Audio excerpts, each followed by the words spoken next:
لیکن ڈیرہ اسماعیل خان کی یہ بدقسمتی ہے، جہاں پرانے ساتھی ہمارے سارے بیٹھے ہوئے ہیں جنہوں نے ہمارے ساتھ بڑی طویل جدوجہد میں حصہ لیا، کہ جب بھی مشکل وقت آتا ہے ہمارے منتخب لوگ جو ہوتے ہیں یا وہ لا تعلق ہو جاتے ہیں یا پھر وہ مخالف سمت ہوتے ہیں، ان کے اپنے مفادات ہوتے ہیں، اب میں کس کا یہاں کس کا نام دوں، کس مرحلے سے ہم گزرے ہیں، کیا حالات ہیں۔ آپ کو یاد ہوگا کہ 2016 میں میاں نواز شریف صاحب جب پرائم منسٹر تھے اور وہ حقلہ جارک سی پیک مغربی روٹ کا افتتاح کرنے کے لیے ڈیرہ اسماعیل خان تشریف لائے، تو مولانا فضل الرحمان کی درخواست پر انہوں نے یہاں ڈیرہ اسماعیل خان میں مفتی محمود زرعی یونیورسٹی کا اعلان کیا، اور اس اعلان کے مطابق اس کو وہیں سے نوٹیفائی کیا HEC نے، اور اس اعلان کے مطابق قاعدے اور قانون کے تحت 20% جو فنڈنگ تھی وہ وفاق نے کرنی تھی اور 80% فنڈنگ جو ہے اس کی KP گورنمنٹ نے۔ تو جب یہ انیشیٹ ہو گیا، اس کا نوٹیفائی ہو گیا کہ زرعی یونیورسٹی یہاں بنے گی، اس کا ایک وائس چانسلر بھی تعینات کر دیا صوبائی حکومت نے، لیکن اس کے بعد صوبائی حکومت نے ایک دھیلا بھی اس زرعی یونیورسٹی کے لیے نہیں، اور خاموشی سے بیٹھ پڑا رہا۔ جہاں وائس چانسلر آیا، اس کو گلوبل یونیورسٹی میں کے VC نے اس کو ایک کمرہ دیا اور ایک گاڑی دی اور وہ یہاں آ کر بیٹھ گیا۔ حالانکہ جب یہ یونیورسٹی کا میاں نواز شریف صاحب نے اعلان کیا تھا تو اس وقت اس کی مجوزہ لینڈ جو تھی وہ ایگریکلچر ریسرچ سینٹر تھا جو آپ کے کرکٹ اسٹیڈیم سے پیچھے پڑا ہے۔ تو طے یہ ہوا تھا، مولانا فضل الرحمان صاحب کی جب میٹنگ ہوئی میاں نواز شریف کے ساتھ، اس وقت یہ طے ہوا تھا کہ یہاں جو 1200 کنال زمین پڑی ہے ایگریکلچر ریسرچ سینٹر کی فارغ پڑی، اس میں عمارات بھی بنی ہوئی ہیں، اس میں کالونیز بھی ہیں، اسی کو ہم زرعی یونیورسٹی بنا کر یہیں شروع کر دیں گے، اس کو انیشیٹ کریں گے۔ تو وہاں پھر یہ ہوتا کہ اگر وہ وہاں شروع کرتے تو وہاں تو بڑی آسانی سے صرف کلاسز ہی شروع ہونی تھی، تو انہوں نے جو ہے وہ نہیں کیا، اس کو چھوڑ کے وہ جو بالکل ضائع ہو رہے گلوبل یونیورسٹی پہ پڑ گئی۔ اب گلوبل یونیورسٹی جو ہے اس کی یہ صورتحال ہے کہ اگر اس میں سے یہ 5000 اسٹوڈنٹ، 200 لیکچرر اور پروفیسر نکال لو اور 3 فیکلٹیز اس میں سے نکال لو جس سے اس کی آمدن ہے، تو گلوبل یونیورسٹی ختم ہو جائے گی اور زرعی یونیورسٹی نے بن نہیں سکنا۔ تو یہ صورتحال ہے، یہ ہماری عقل مند لیڈرشپ ہے، یہ ہماری صوبائی گورنمنٹ ہے جس کا یہ فیصلہ ہے۔ زرعی یونیورسٹی قائم کی جا رہی ہے، ہم زرعی یونیورسٹی کے خلاف نہیں ہیں، لیکن اگر زرعی یونیورسٹی اتنی ہی اہم تھی تو وہ اس کی یاد آج کیوں آئی ہے؟ اس کی یاد تو اسی وقت آنی چاہیے تھی۔ ڈیرہ اسماعیل خان صدیوں سے زرعی ضلع ہے، صدیوں سے یہاں کاشتکار کسان رہتے ہیں، صدیوں سے یہاں کاشتکاری اور کھیتی باڑی ہو رہی ہے۔ اس وقت آپ کو زرعی یونیورسٹی کا خیال نہیں آیا، لیکن آج آپ کو زرعی یونیورسٹی کا خیال آ گیا، تو زرعی یونیورسٹی اپنے وسائل سے بنائی جائے، زرعی یونیورسٹی جو ہے اپنے علیحدہ جد و جہد کر کے بنائی جائے۔ جب آپ کہتے تھے کہ 40 کروڑ روپیہ جامعہ گومل کو 1000 کنال اراضی کا ادا کیا جائے گا، تو اب اس وعدے سے کیوں پھر گئے؟ اب آپ کیوں مکر گئے ہیں اور آپ کیوں چاہتے ہیں کہ وہ پیسے بھی زرعی یونیورسٹی کو میں لگا دیے جائیں؟ کہ یہ جو ہم سیاسی بھرتیوں کی بات کر رہے ہیں، گومل یونیورسٹی کا جو اصل مرض ہے وہ یہی ہے۔ اسی بنیاد پہ گومل یونیورسٹی کو تباہ کر دیا گیا کہ جو آیا اس نے سیاسی بھرتیاں کی اور اس میں بوجھ بڑھاتا چلا گیا۔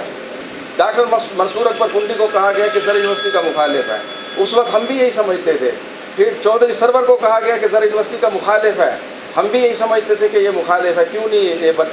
بننے دے رہا۔ اب جب ڈاکٹر افتخار آیا تو سمجھ آئی، انہوں نے بتایا کہ جی یہ تو ایسا کر رہے ہیں کہ گومل یونیورسٹی کو تقسیم کر کے زرعی یونیورسٹی بنا رہے ہیں۔ ایک صرف زرعی فیکلٹی آپ لے لیں پھر تو ٹھیک ہے، زرعی فیکلٹی آپ کے ڈپارٹمنٹ سے تعلق رکھتی ہے، زرعی فیکلٹی کو آپ اس کا درجہ بڑھا رہے ہیں، ہمیں خوشی ہے کہ آپ زرعی فیکلٹی کو آپ یونیورسٹی بنا رہے ہیں، ہمیں بہت خوشی ہے، آپ اسے بنائیں۔ تو یہ کتنی بڑی زیادتی ہے، ظلم ہے، لوگوں کو بتائے بغیر کہ ہم ڈیرہ اسماعیل خان کی گومل یونیورسٹی کے ساتھ سوتیلی ماں جیسا سلوک کرنے جا رہے ہیں، اسے تباہ کرنے جا رہے ہیں، اسے برباد کرنے جا رہے ہیں۔ کریڈٹ لینا ہے، جی زرعی یونیورسٹی ہم نے بنا دی اور زرعی یونیورسٹی میں 250-300 لوگ جو ہیں ہم سیاسی طور پہ بھرتی کر لیں گے، وہ کریڈٹ بھی ہم لے لیں گے۔ تو اب یہ کریڈٹ لینے کے چکر میں آپ جامعہ گومل کو تباہ کر رہے ہیں، جامعہ گومل کی بربادی کا آپ سامان مہیا کر رہے ہیں، اس کے سارے منافع بخش ڈپارٹمنٹ اٹھا کے آپ وہاں لے جا رہے ہیں، وسائل آپ وہاں لے جا رہے ہیں۔ تو آپ اندازہ کریں کہ 80% صوبائی حکومت دینے کی بجائے